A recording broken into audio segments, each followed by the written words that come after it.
Okay, just a quick update on a story we actually covered early in October. So 4chan have been fined under the UK Online Safety Act. Ofcom sends a warning shot.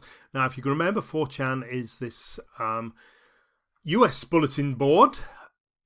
Very popular. It's kind of an old-fashioned retro bulletin board forum or whatever you like. It was originally Japanese and an American company bought it. You can see it from the manga and the anime stuff on there. So it looks quite cool. It's got lots of different things. There was a report at the beginning of October that it had been fined.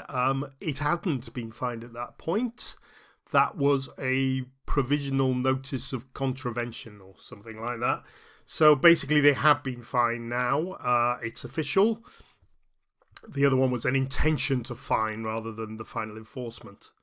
So yes, they're being fined by the UK government, not for what they posted, but for ignoring their questions. Basically, Ofcom asked a load of questions about the Online Safety Act and stuff like that, and they were ignored by 4chan, who have now found them. So that's been official. I appreciate that people probably think this is old news, but I just thought it was important to bring it to notice because it is an ongoing story, the whole Online Safety Act. So basically, to summarise, it's a £20,000 fine to 4chan for failing to respond. That's all they've done, failing to respond to a legally binding information request. But of course, it's failing to respond to a UK regulator by a US company that has no presence in the UK whatsoever, I don't think.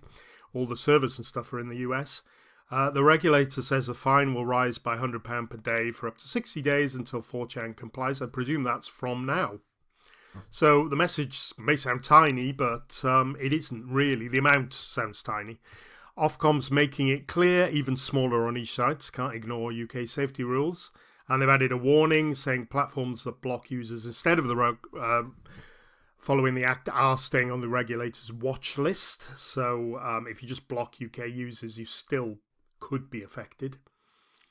And just for comparison, obviously I'm not sure what 4chan's turnover. I think one of the questions was actually asking about 4chan's turnover so that they could work out the fine. But it can be up to 18 million or 10% of global turnover, which could be obviously a lot for big companies.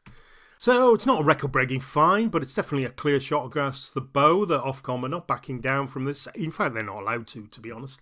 But it's a signal that enforcement is beginning. I say this is the official fine, but we've kind of been aware that this is happening. In fact, there's several legal cases going on now, I believe, in the US, basically between 4chan and Ofcom. So, Online Safety Act Phase 1, enforcement begins. Anyway, hope you have a great day, and thanks for watching. Bye for now.